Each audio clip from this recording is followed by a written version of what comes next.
warahmatullahi wabarakatuh.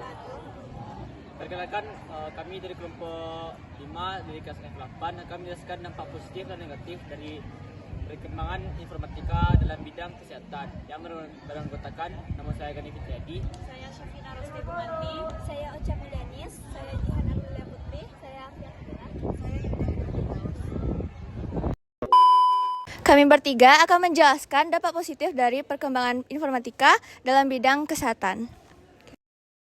CT scan merupakan teknologi pencitraan medis yang bermanfaat dalam mendiagnostik berbagai kondisi kesehatan. Walaupun CT scan melibatkan paparan radiasi, tingkatnya hanya rendah sehingga aman dan tidak menimbulkan efek samping dalam jangka panjang. CT scan memiliki keuntungan dalam memberikan gambaran detail terhadap organ internal dan memandu berbagai prosedur medis. Namun, risiko alergi terhadap zat kontraks dapat ada. Meskipun jarang terjadi, CT scan disarankan dalam situasi tertentu, seperti mendiagnostik kondisi serius seperti kanker, masalah jantung, cedera internal, dan lainnya. Dokter mempertimbangkan manfaat CT scan dan potensi risikonya sebelum merekomendasikan pemeriksaan ini. Dampak positif kedua yaitu data yang disimpan dokter dapat mudah dan terjamin. Data pasien tersimpan lebih rapi dan aman dan memudahkan petugas medis dalam mencari dan menyimpan data kembali, sehingga memudahkan dokter dalam mencari data pasien yang terkait. Yang terakhir, munculnya aplikasi konsultasi kesehatan. Perkembangan teknologi di era modern seperti saat ini memudahkan pasien yang ingin menanyakan keluhan penyakitnya. Saat ini sudah banyak aplikasi yang menawarkan konsultasi kesehatan secara online melalui smartphone. Melalui aplikasi, pasien bisa langsung bertemu dengan dokter dan mengetahui permasalahan kesehatannya.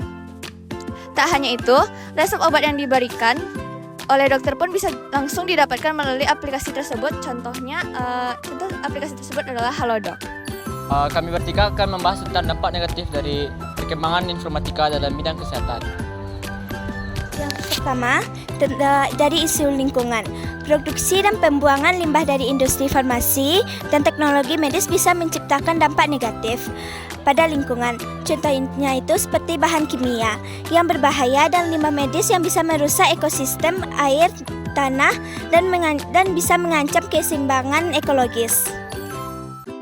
Dari saya akan membahas tentang peningkatan biaya dari kesehatan tersebut. Ada 4 aspek kenapa biaya dari kesehatan terus meningkat. Aspek pertama, meningkatnya populasi. Jika populasi meningkat, kebutuhan dari kesehatan tersebut juga meningkat. Yang kedua adalah peningkatnya penyakit kronis. Ada berbagai macam aspek yang menyebabkan penyakit kronis ini. Pertama banyak, seperti gaya hidup yang kurang sehat, seperti merokok, makan makanan yang kurang bergizi, lalu lingkungan yang tercemar seperti polusi, sungai yang tercemar dan sebagainya. Yang aspek ketiga adalah meningkatnya biaya dari teknologi informatika dan teknologi sebagai macamnya.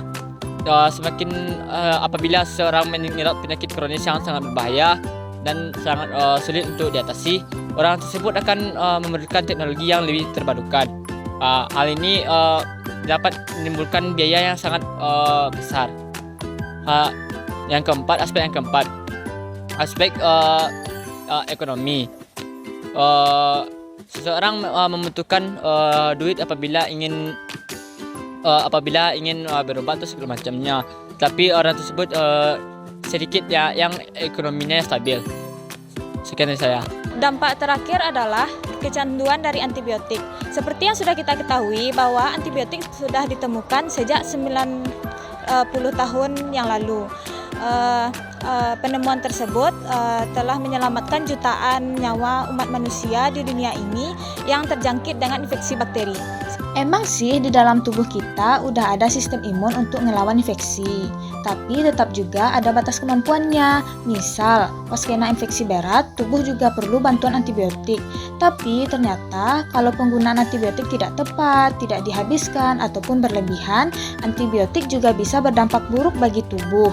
Sisa bakteri di dalam tubuh bisa bermutasi dan menjadi kekal sampai tidak bisa ditembus oleh antibiotik.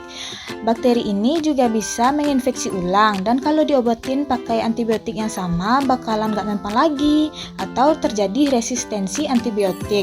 Dampaknya nanti penyakit jadi lebih sulit disembuhkan. Pilihan obat antibiotik yang dapat dipakai nanti jadi lebih sedikit dan biaya pengobatan jadi mahal. Semakin banyak resisten sama jenis antibiotik, akhirnya nggak ada lagi antibiotik yang mampu membunuh bakteri jahat di tubuh.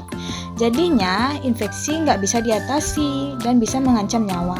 Jadi antibiotik harus diminum dengan benar ya. Demikianlah video dari kami. Sekian, terima kasih. Assalamualaikum warahmatullahi wabarakatuh. Xanh du cờ lát, xanh du tết chờ, xanh du cờ lát, thanh du tết chờ, thanh for listening, thanh for listening, cờ lát I love you, cờ lát I love you.